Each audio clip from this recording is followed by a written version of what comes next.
Assalamualaikum warahmatullahi wabarakatuh. Apa kabar semuanya? Ketemu lagi di Rumah Belajar 123. Jangan lupa untuk like, subscribe, komen, dan share untuk mendukung channel ini. Dan kali ini saya ajak Anda mengenal satu jenis tanaman lagi ya, yaitu rumput mutiara, atau dalam bahasa latinnya adalah Hedyotis corymbosa. Nah, rumput mutiara ini merupakan tanaman yang dikenal sebagai inilah tanaman yang mungkin gak terlalu diminati atau mungkin gak terlalu dilirik gitu ya, karena tumbuh liar dan dianggap tanaman gulma atau pengganggu. Nah, tanaman ini tumbuh di daerah lembab, di kebun kosong yang basah, halaman rumah, pinggir jalan, dan selokan.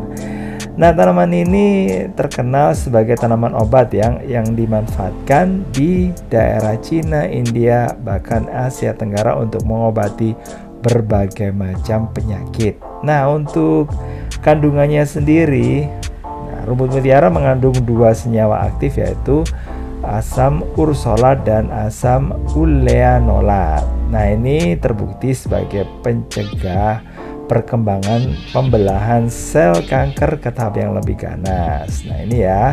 Nah, seluruh bagian dari tanaman ini ternyata bisa dimanfaatkan dengan cara dikeringkan terlebih dahulu. Nah, selain kanker, rumput mutiara juga dapat dipakai untuk menyembuhkan tonsilitis. Terus kemudian ada faringitis, ada bronkitis, pneumonia, gondongan, radang usus buntu, hepatitis, dan kolesistitis. Nah, kemudian ya untuk penyembuhan penyakit luar seperti bisu, uci-uci, terus kemudian luka terinfeksi juga bisa. Nah, untuk manfaatnya yang lainnya apa saja ya? Nah, ini ya, ternyata bukan rumput laut lagi tapi rumput mutiara. Kebanyakan ini ya makan rumput laut dan agar-agar, jadi kita terbiasa ngomongnya itu rumput laut ya, padahal sebenarnya ada rumput jenis yang lainnya seperti rumput mutiara ini. Nah, rumput mutiara ini memang menjadi tanaman populer yang akhirnya banyak dicari orang. Nah, tanaman ini bisa digunakan untuk apa saja ya? Menangkal radikal bebas ya. Rumput mutiara diketahui mengandung banyak senyawa bioaktif yang memiliki sifat antioksidan, mulai dari fenol, saponin, tanin, flavonoid, hingga terpenoid.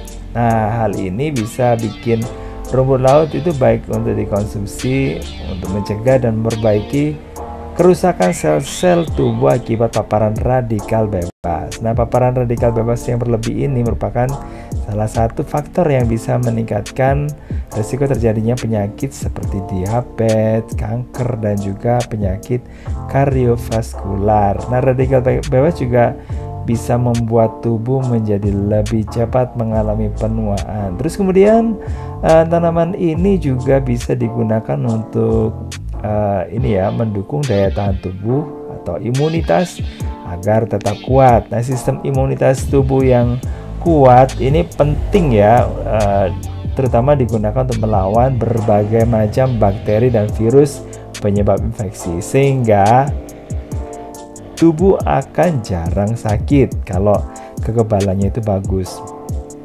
Kemudian tanaman ini bisa digunakan untuk kesehatan dan fungsi otak ya. Riset itu menunjukkan bahwa rumput mutiara memiliki sifat antioksidan yang kuat dan efeknya itu anti radang.